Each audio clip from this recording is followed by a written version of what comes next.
कार्तिक के महीने में एक बेलपत्र, 3 शमी पत्र, बहुत ध्यान दीजिएगा।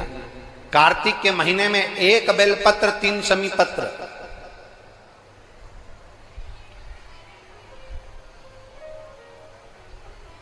कार्तिक के महीने की दोनों अष्टमी में से किसी भी अष्टमी पर,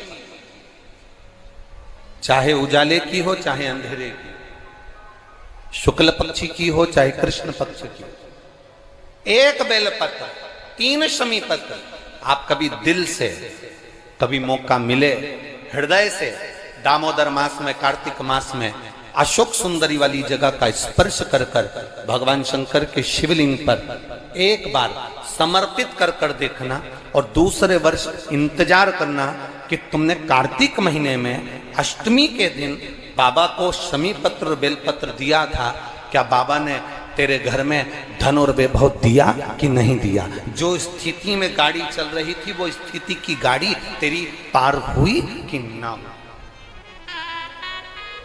कितने बेलपत्र? बोलो बोलो, जम के बोलो जरा। एक। कितना शमी पत्र?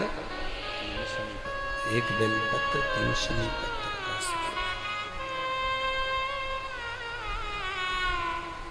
कभी स्मरण में लाइएगा।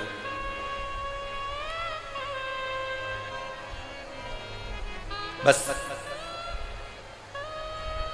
ये जो कार्तिक महीने में, दामोदर मास में आप एक बेलपत्र, 3 शमी पत्र अष्टमी के दिन, चाहे शुक्ल पक्ष की हो चाहे कृष्ण पक्ष की हो, दोनों अष्टमी में से किसी भी अष्टमी को जब आप समर्पित करें तो चंपेश्वर महादेव का नाम लेकर, कौन से महादेव? जम के बोलो जरा, सबकी आवाज आना चाहिए। चंपेश्वर महादेव, केवल चंपेश्वर महादेव का नाम लेकर आप अशोक सुंदरी का स्पर्श कराकर शंकर भगवान के शिवलिंग पर समर्पित करें। अशोक सुंदरी तो मालूम है ना सबको? ये जलाधारी, ये बीच में से जो 2 लाइन गई, गणेश कार्तिकेय, और बीच में एक लाइन जाती है मोटी सी शिवलिंग के सम्मुख में, उसको अशोक सुंदरी का स्थान कहा गया। शंकर भगवान के ऊपर जो जल की जलाधारी लगती है, जिसमें से बूंद बूंद पानी गिरता है, वो भगवान शंकर की 5 बेटियां हैं जो ऊपर कलश के रूप में रखी रहती हैं, जिसमें से बूंद बूंद जल नीचे गिरता है। जया, विषहरा, शामली बारी, दौतली, देव। शिव जी की 5 बेटी, शंकर भगवान की 6ठी बेटी अशोक सुंदरी बीच में।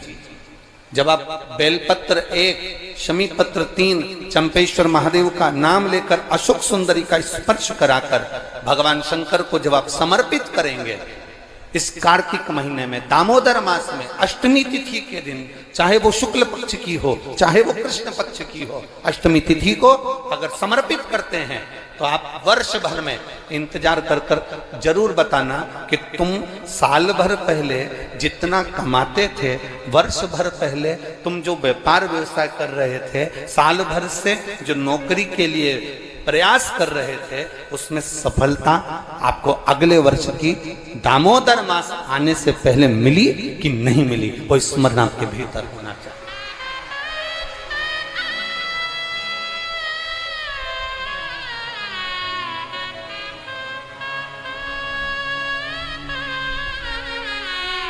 शंभु शरणे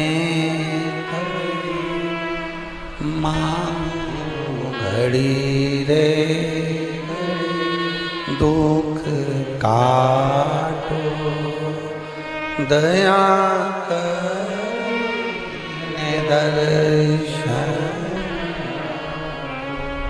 आप दिल से उससे प्रार्थना करोगे तो वो दिल से दे देगा। महाराज, ईमान और जुबान, 2 चीजें व्यक्ति की पक्की होना चाहिए। क्या क्या? बोलो, जम के बोलो। ईमान और दूसरी जुबान पक्की हो।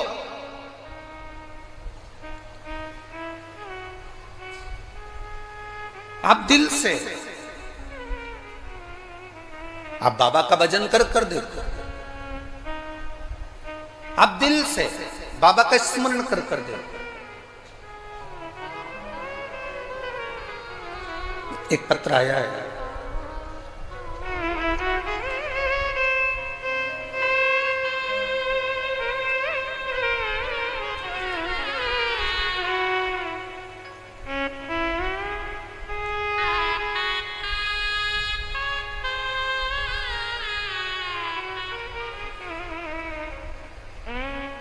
चंद्रमुखी शर्मा, पता है राया मथुरा, कहीं बैठी हैं?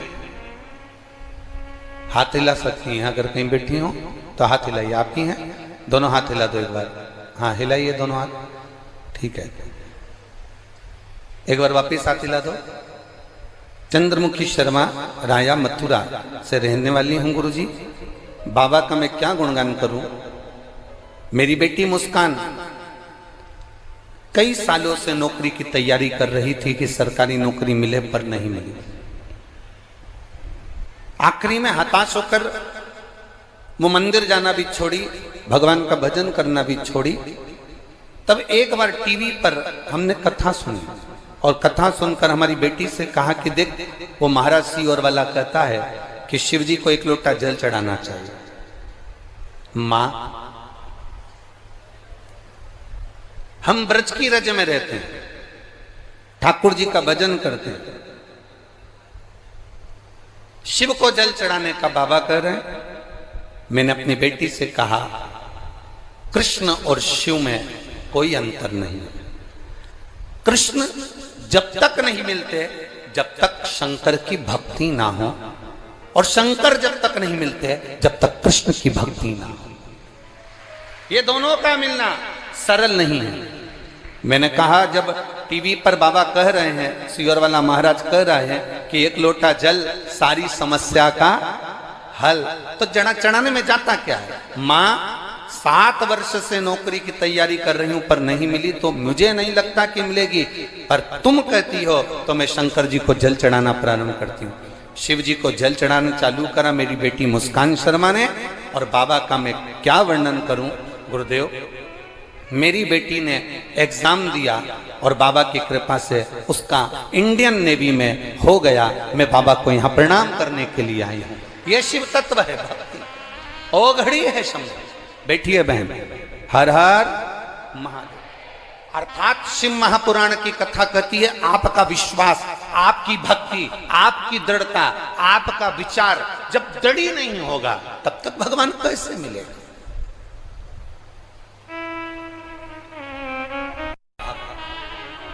दड़ी बनकर बैठोगे, भगवान शंकर की आराधना दड़ी बनकर करोगे, ईमान और जुबान पक्की रखकर आप शिव की अगर आराधना करोगे, तो अगर कथा मिल सकती है तो क्या मेरा महादेव नहीं मिल सकता? क्या मेरा शिव नहीं मिलेगा? अवश्य प्राप्त।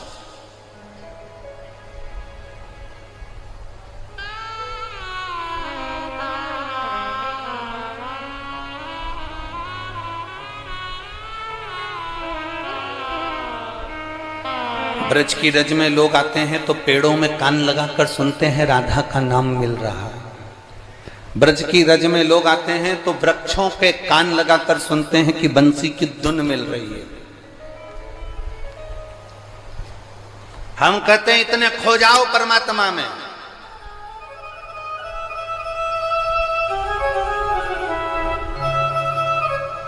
इतने खो जाओ परमात्मा में, इतने डूब जाओ भगवान में कि तुम्हें वृक्ष में कान लगाने की जरूरत ना पड़े।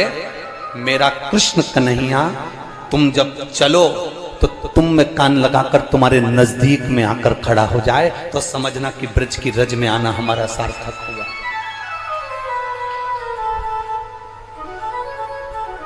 हमारा ब्रज की रज में आना सार्थक हुआ, तब समझिए आप।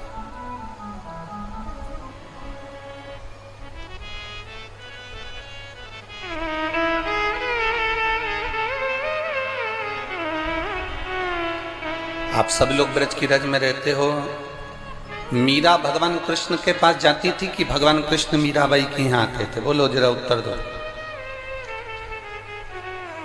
जम के बोलो जरा।